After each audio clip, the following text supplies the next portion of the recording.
안녕하세요. 정신건강 관리하면 뭐랄까 흔히 상담실 소파 이런 걸 떠올리잖아요. 네, 그렇죠. 영화나 드라마 보면 꼭 나오는 장면이죠. 근데 요즘은 그 모습이 확 바뀌고 있는 것 같아요. 뭐 화면 너머로 만나거나 아니면 아예 AI랑 대화하기도 하고요. 맞아요. 오늘 저희가 여러분이 보내주신 자료들을 쭉 보니까요. 익명 온라인 상담부터 해서 그 디지털 치료제 DTX라고 하죠. 네네, DTX. 그리고 뭐 Y사 같은 AI 챗봇까지 정말 새로운 시도들이 많더라고요. 정말 다양해졌어요. 그래서 오늘 이런 기술들이 과연 우리 마음의 문턱을 진짜 낮춰줄 수 있을까? 아니면 그래도 역시 인간적인 그런 관계, 연결을 대체하기엔 좀 한계가 있을까? 이런 질문들을 가지고 자료들을 좀 깊이 파헤쳐 보려고 합니다. 네, 아주 흥미로운 질문이에요. 사실 전통적인 상담은 여전히 그 비용이라든지 시간, 또 뭐 사회적인 시선 같은 그런 장벽들이 있잖아요. 맞아요. 부담스럽죠, 아무래도. 특히 이제 전문가 만나기가 좀 어렵거나 아니면 아예 대면 상담 자체가 좀 부담스러운 분들한테는 이런 디지털 도구가 확실히 새로운 길을 열어주는 면이 있는 것 같아요. 자료들을 봐도 단순히 그냥 편리하다, 이걸 넘어서는 효과들도 보이고 있고요. 그렇죠.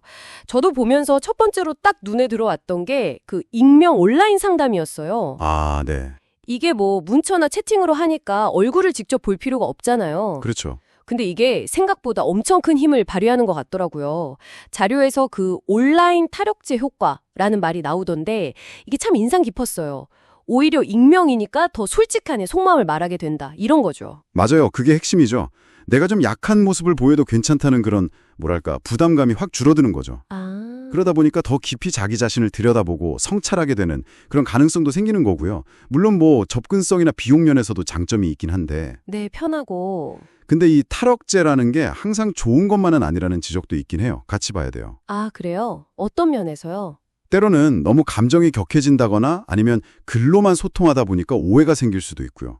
그래서 디지털 환경이라는 특성을 좀 잘 이해하고 접근할 필요는 있어요. 그렇군요. 익명성이라는 게 그런 양면성이 있네요.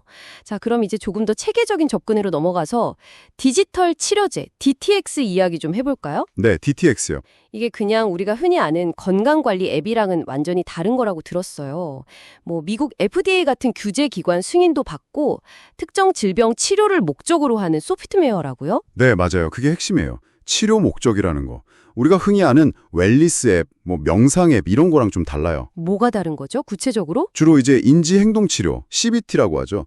그런 과학적으로 효과가 검증된 기법들을 기반으로 만들어져요. 아, CBT 기반? 네, 예를 들어서 불면증 DTX 같은 경우는 사용자의 수면 데이터를 막 분석해서 그냥 일찍 자세요 이게 아니라 지금 시간에는 이런 활동을 해보시는 게 좋겠어요. 같이 아주 구체적이고 개인한테 맞춰진 행동 변화를 이끌어내는 거죠. 오, 생각이나 행동 패턴 자체를 바꾸도록 유도하는 거네요. 그렇죠. 그게 핵심이에요. 문제를 근본적으로 해결하려는 접근인 거죠. 와, 치료 효과가 입증됐다는 건 진짜 큰 장점인데, 근데 자료 보니까 현실적인 어려움도 꽤 있더라고요. 특히 비용, 뭐 $500에서 $1,500의 구독료까지. 네, 비용이 좀 그렇죠. 그리고 아직 보험 적용도 잘 안 되고, 또 전문가가 개입해야 효과가 더 좋다는 점도 있고요. 이게 기술만으로는 안 되고 결국 사람의 역할이 여전히 중요하다는 뜻일까요? 정확해요. 여러 연구들을 보면 전문가가 옆에서 좀 봐주고 관리해 줄 때 DTX 효과가 훨씬 높게 나타났어요. 아, 그렇군요. 그리고 또 중요한 게 개인정보 보호 문제. 히파 같은 미국의 의료정보보호법 같은 건데 이런 엄격한 규정을 잘 지키는지도 따져봐야 하고요. 민감한 정보니까요. 네. 그리고 아직은 DTX라는 개념 자체가 좀 생소하잖아요. 그래서 의료진이나 환자들 모두에게 좀 더 많은 정보랑 교육이 필요한 상황이긴 해요. 그런 면에서 보면 그 AI 챗봇 Y사 사례는 또 다른 가능성을 보여주는 것 같기도 해요. 아, Y사요? 네. 24시간 언제든 익명으로 그것도 CBT 기반 대화를 나눌 수 있다니 신기하죠. 그리고 사용자들이 사람보다 AI한테 3배 더 빨리 마음을 연다? 이 결과는 진짜 좀 놀라웠어요. 네, 저도 그 부분 인상 깊었어요. 왜 그럴까요, 정말? 아마 AI는 나를 판단하지 않을 거라는 그런 기대감, 그리고 또 즉각적으로 반응해 주니까 그런 게 큰 요인일 수 있을 것 같아요. 아, 기다릴 필요 없고 네. Y사 같은 경우는 임상 연구를 통해서 우울 증상 감소 효과 같은 것도 실제로 입증을 했고요. 특히 강조하는 게 그 책임감 있는 AI라는 건데요. 책임감 있는 AI요. 네.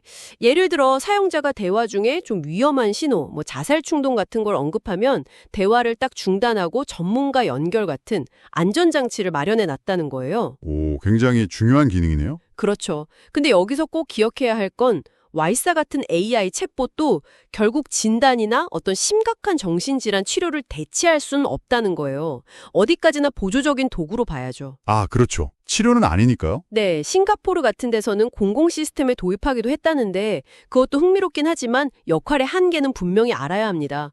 데이터는 익명으로 처리해서 서비스 개선에 쓴다고 하고 사용자가 원하면 언제든 지울 수 있다고는 하고요. 결국에는 어떤 도구를 쓰든 간에 이 신뢰 문제가 핵심이겠네요.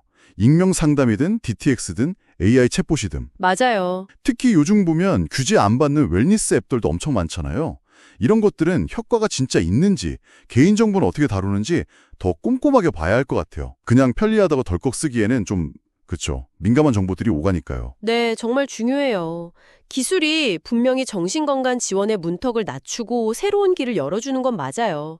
익명성은 솔직함을 이끌어내고 DTX는 검증된 치료법을 집에서도 가능하게 하고 AI 챗봇은 언제든 기댈 수 있는 지지대가 되어주고요. 네. 하지만 이 모든 기술들이 결국에는 인간적인 연결을 대체하는 게 아니라 보완할 때 그때 가장 큰 힘을 발휘할 수 있다는 점을 꼭 기억해야 할 것 같습니다. 오늘 저희가 이야기 나눈 것처럼 이런 디지털 정신건강 도구들은 앞으로도 계속 발전할 텐데요. 마지막으로 여러분께 이런 질문을 한번 던져보고 싶어요. 오늘 여러분이 어딘가에서 익명으로 나눴던 이야기들 혹은 디지털 치료제를 쓰면서 남긴 그런 데이터들 있잖아요. 네, 이게 먼 미래에는 과연 어떤 모습의 정신건강 서비스를 만들어낼까요? 어쩌면 우리가 지금 그냥 무심코 사용하는 이런 기술 하나하나가 앞으로 다음 세대가 정신건강 문제를 겪고 또 도움받는 방식 자체를 완전히 바꿔놓을 수도 있거든요. 그렇겠네요. 네, 그 기술이 발전하는 방향에 우리 모두의 참여가 알게 모르게 영향을 미치고 있다는 점 한 번쯤 생각해 볼 만한 지점인 것 같습니다.